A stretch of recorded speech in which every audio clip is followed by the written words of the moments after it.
been a privilege and honor to have been taught my trade, which built my skilled career by the sacrifices and with the integrity of all the veterans, my supervisors, other journeymen, and fellow apprentices during my 15 years in naval ship repair.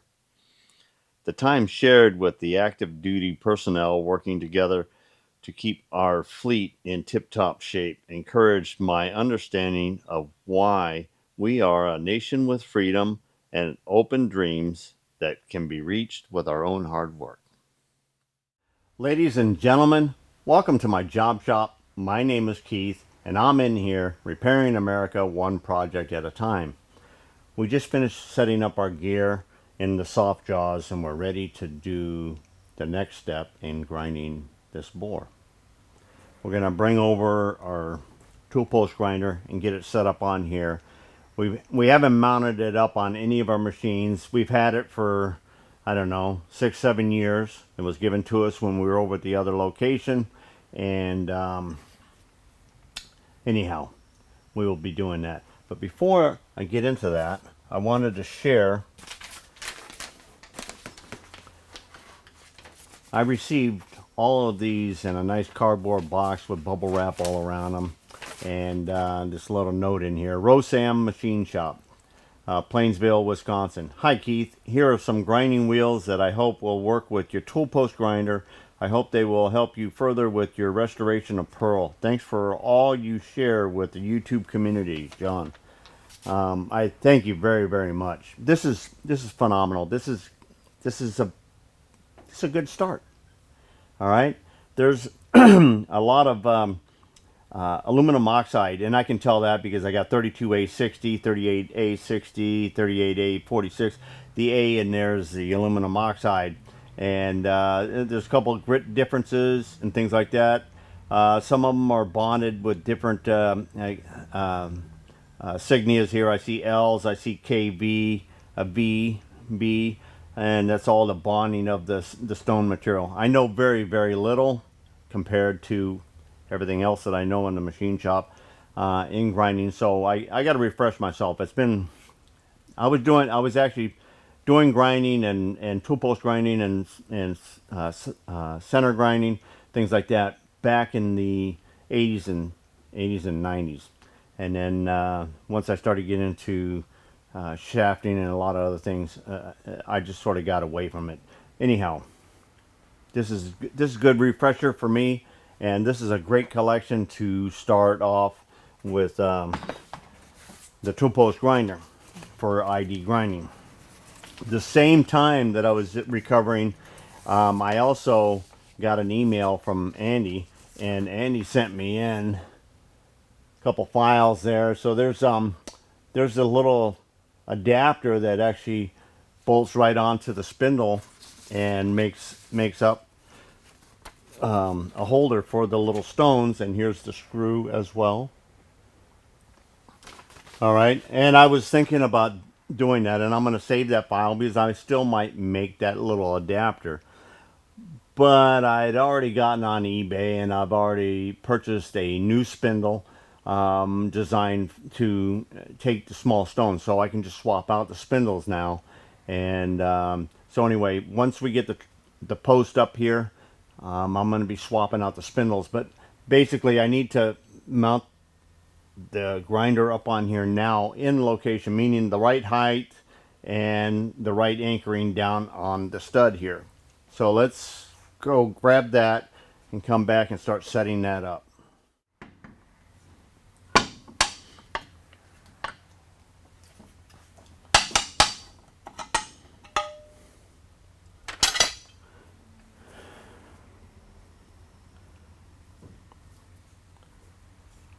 Okay, I'm holding that pretty flat on the top of the compound. I'm not worried about really centering up the bolt or anything else right now. I just want to know the height. I'm going to work height first. So I'm bringing in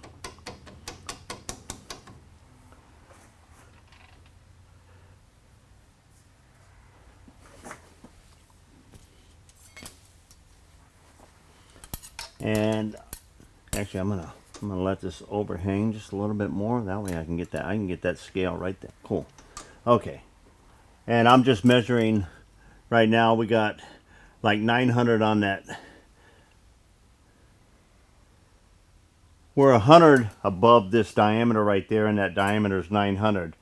So I'm going to take half of that diameter and the plus the amount above there, and I'm going to come up with a spacer underneath the grinder itself to hold it up on center. Okay, I came up with 5/16. We parted this off at like 5/65, something like that. That'll be close enough. All right, and we made it round. It doesn't really have to be square. It was easy to do. All right, now we'll bring this in here again. Oh yeah, almost goes right into the center, drill right in the end of that. Excellent. All right, now we just need to know about how high a spacer we're going to need here. Yeah, with threads all the way on there. So we'll just say, you know, anywhere from 2 1/8 to 2 1/4. 2 1/8, 2 1/4, and about 1.5 inches or so should do it. All right, we'll go create a piece for there. All right, nothing better than having a piece of leaded stock laying around that's pretty close to the same diameter you need. Makes it easy drilling. That's all I'm saying. And I think I made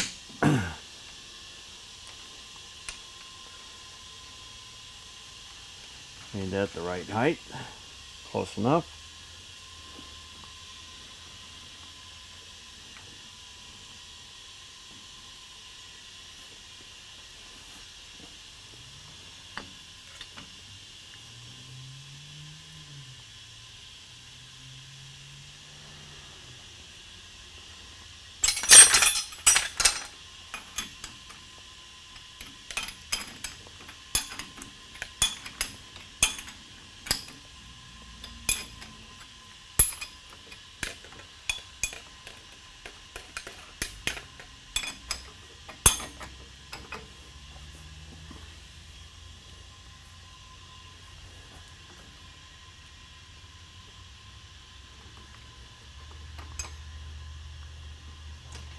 Remember I said the round doesn't matter? Well, the round's coming out and hitting the housing underneath here, but that's come back into there.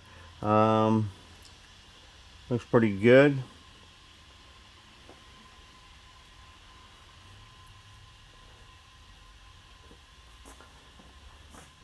If we wanted to have a little bit more forward and aft adjustment there, we can take a little bit off of that.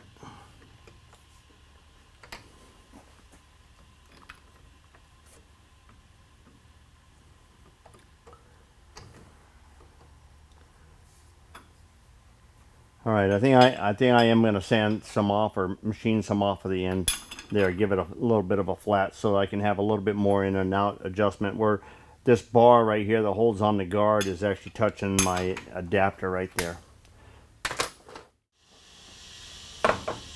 All right, I milled a 1/2 inch off of the face there so that it would fit behind this hub here. Excellent.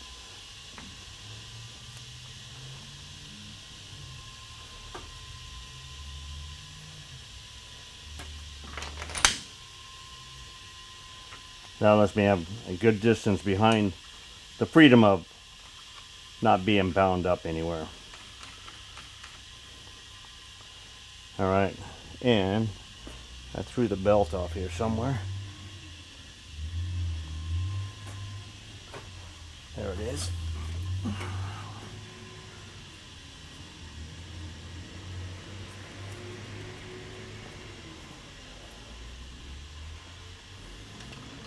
Okay, I know we tested this here before, but now that I'm tight, yeah, almost center drill alignment, they're almost perfect. So we're close enough to being on center, and now we're we're gripping it, and we can tighten this. We're gonna align the spindle as best we can so that it's running true in line. We dress the wheel. It doesn't necessarily have to be. And we're also going to find a way to mount our nib to be able to dress our wheel. I think I'm going to grab the other spindle, and we're going to pull the spindle out. We're going to change out to the new spindle, and then I need to top it off with some oil, and I think we'll be ready to start setting up here. Okay, here you go. This is half European and half American. Still got a metric screw on this side here, and it's been Americanized over here. Like I said, I don't know how many years ago it was, 7 years ago, something like that. I was given this grinder, and it was all in different pieces. But he made sure that I had all the major components, and they were all working. Okay, so this spindle here will set off to the side, and in here is our new spindle. I had this opened up, but I closed it back up because it was a week or so ago, and I looked at it. I took it apart, opened it up, and I put oil in it, and I rotated it around and got it nice and free. So it's ready, and it should just go right in here. Excellent.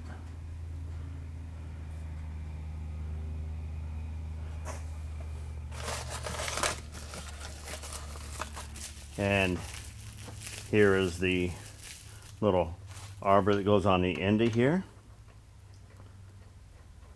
I'm going to clean it up with some acetone and assemble it because there's gumminess all over, and I just want to make sure it's running 100% true. And then that diameter there will let us put on one of our little stones and be able to go in here and grind inside there. All right. I don't know if that's the one or not. I grabbed it because it had the right.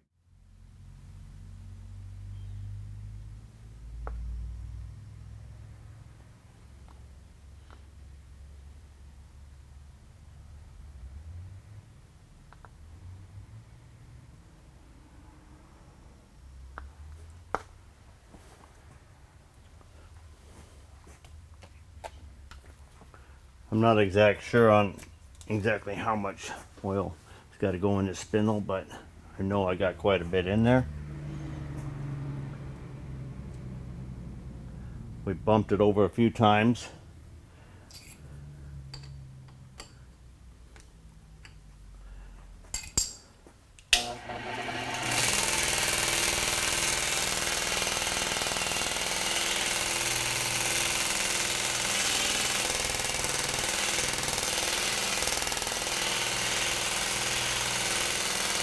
That's the belt lightly touching the wheel. I had to turn the wheel around because the spindle, if I had a plug for that, I could get it in. The little spindle can go back here to grab a hold of it. I reverse this around, and it's just that surface touching the edge there that you hear. All right. I'm not feeling any warmth. I am feeling a little warmth on the belt. All right, I just looked down. I have more than enough oil in the spindle. Okay, it is. It's coming out as we're running.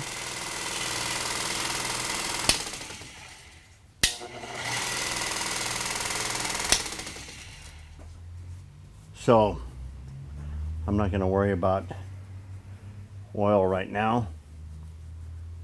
I have plenty in there.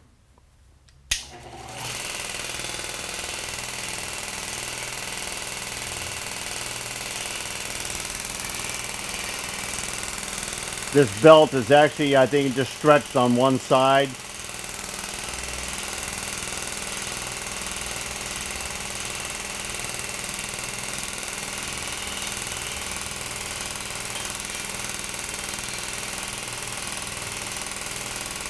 Yeah, so you can see the oil dripping here now.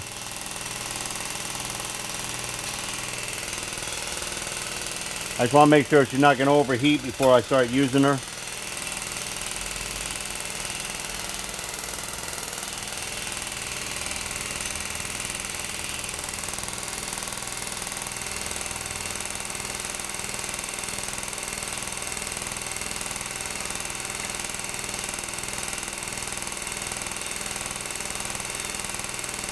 She's getting warm.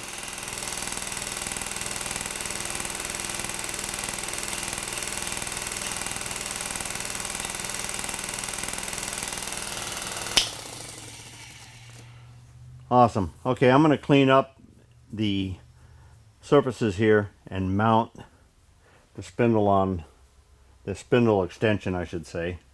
Just want to make sure there's no sealant or preservative inside that bore before I screw it on.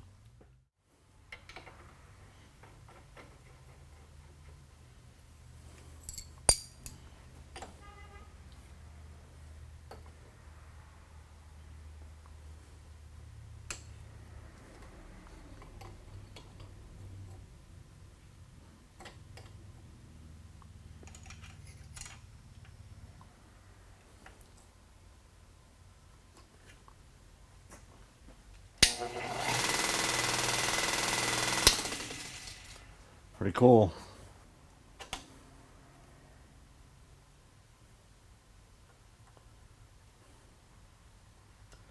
Okay, we're going to clean the goop off of it and out of there, and we're ready to mount a stone on.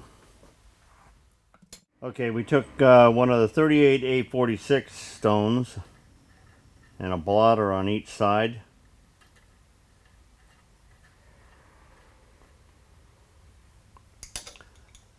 Cleaning up that screw really made a big difference there. Okay, and I got my wrench on the back of the spindle so I can actually kind of gauge a good light tension. Okay, now I'm going to go ahead and put my mag base on here, and I just want to go ahead and set my grinder square as possible to start out with. Yeah, I wanted to share a little something there. When my dad and I were racing dune buggies, and we were in the pits one day, and you know, we were working on something, and you know, we didn't know if it was really gonna make a difference on our advantages or not. But you know, my dad said, "Hey, you know what? It's not whether you win or lose. It's how you look playing the game." And that's always stuck with me, and you know, it kind of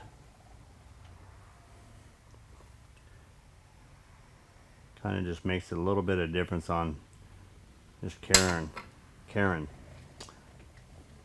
All right, I think we're running true enough there. I put the guard on, so we're looking good.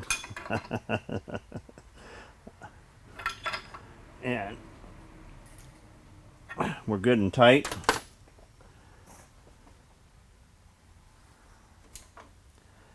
All right, now I just need to come up with a way to dress that wheel with the nib.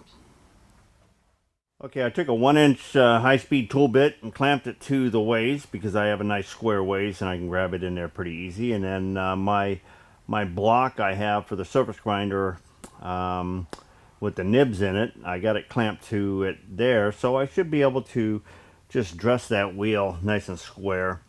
And I got this nice white cotton rag here, and we're just, because when I'm grinding this, I don't have any cool mist or anything else, so I'm just going to be babying it. But I'm also going to go ahead and cover just so that I don't have any grit and grinding materials going in under the the wipers on the ways here. All right.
Okay, with the readout, each pass was 1/1000th, and I think the wheel is pretty.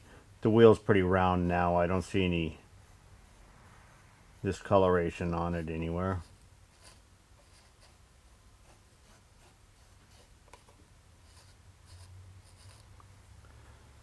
All right.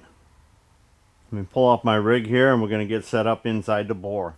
Okay, I'm going to rotate it that speed, clockwise there, and or in the right direction, and we're going to spin the grinder in the opposite direction. I'm going to be cutting on my side. I'm going to bring the wheel in. I want to spark off anywhere in there that I'm going to spark off. That wheel is just a little bit narrower than the whole bore that we're working.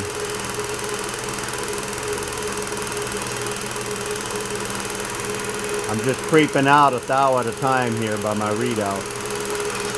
Okay, I'm just starting to touch.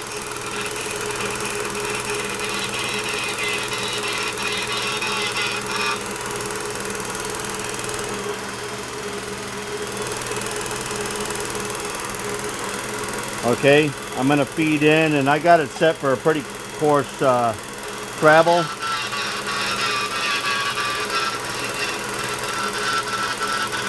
And then when I get in and I go past it, I'm going to reverse the feed lever and come back out without touching it.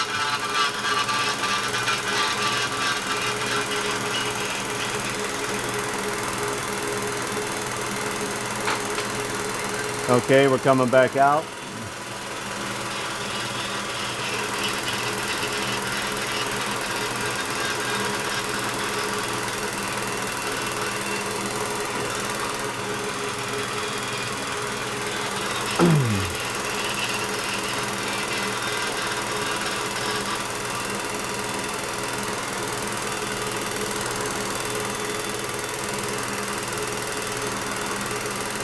Okay, I'm going back in. I'm going to feed it a thou, or half a well, a thou is as fast as, or minimum that I can touch.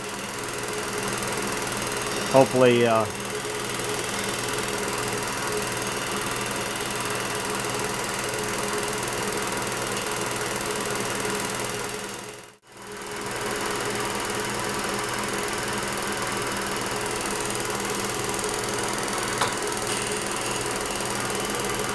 I know what happened. The handle, the weight of the handle over here is falling, and there we go.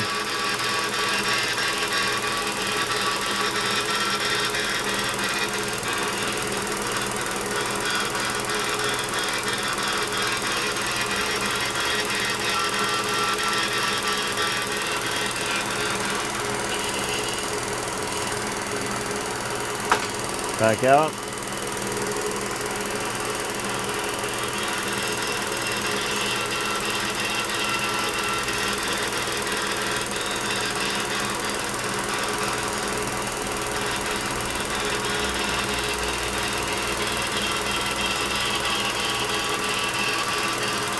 That's actually two from where we were at originally. Okay, but now I'm holding the handle engaged because the weight of the handle wants to fall on the carriage.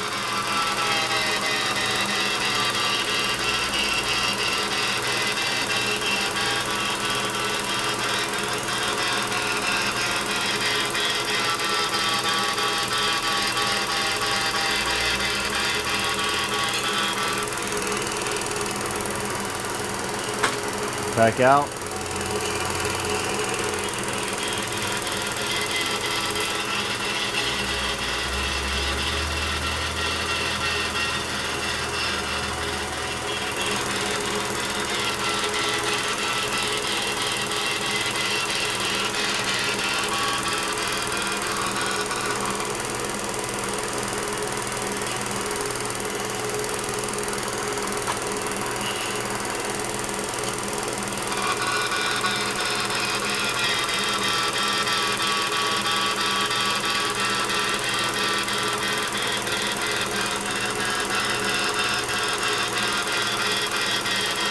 The readout is reading a diameter So we're at 4 thousandths right now. So each pass has really been a half a thousandth per side that I'm grinding out of there.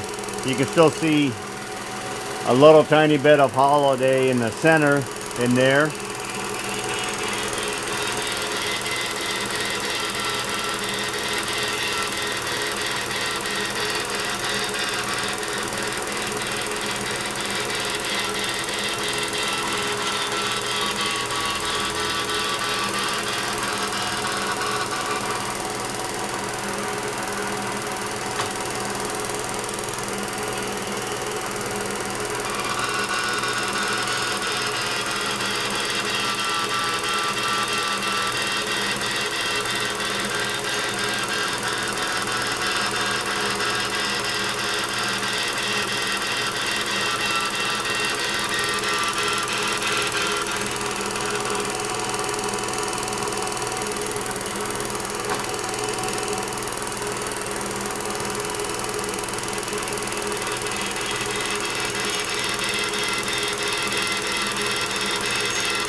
One little line in the middle there.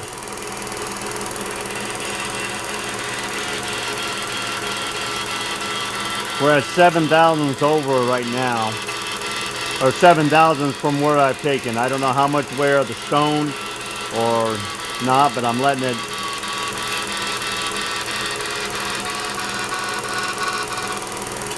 I'm just letting that one pass spark out. But once I get comfortable with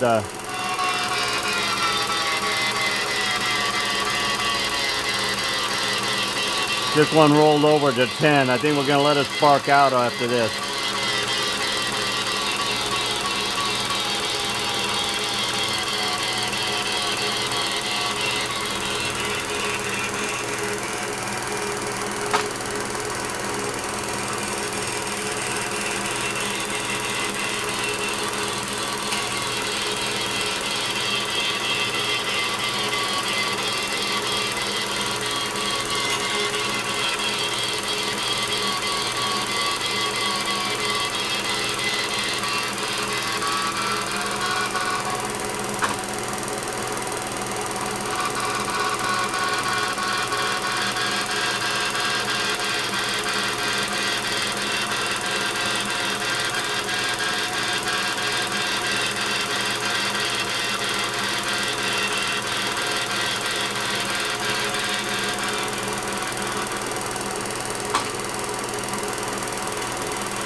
That spindle's pretty warm.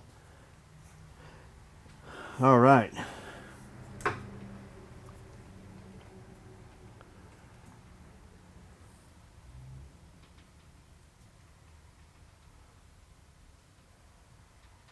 Pretty cool.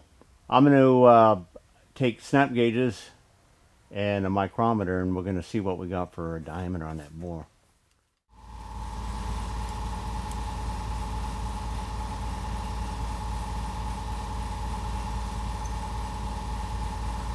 The nominal of the other side was 1 1/8 inches. This one was 1 1/8 inches at one time, and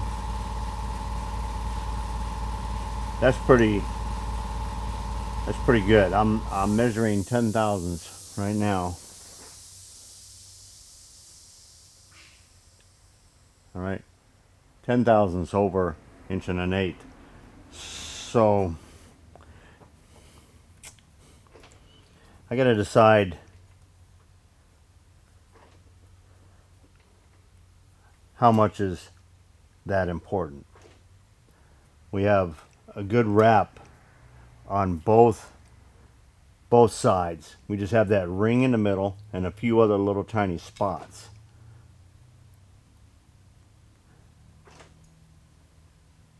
Remember, as much as we open up on this, we start taking off of the amount of engagement for key. And what's real promising is, let me zoom you in now that we got it cleaned out and backed off with the stone there, so you can really look right down in that bore.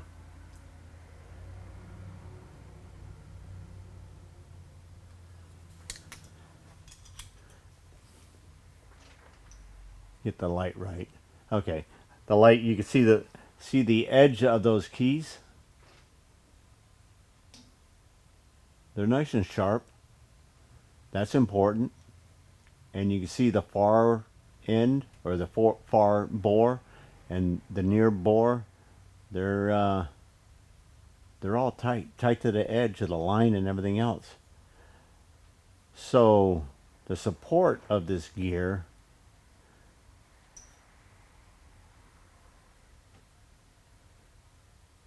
pretty good. Okay, I'm going to take a couple more measurements. I want to measure inside, outside, and make sure that I'm measuring the same diameter throughout the bore. Okay, we're happy with our dimension on here, the amount of surface that we're gaining, the sharpness of the keyway, and the dimensions of the bore itself in line with the pitch and the run out of the gear. I think we're done. We're going to go ahead and pull this from our jig, and I'm just going to hold it in here in the other direction real quick.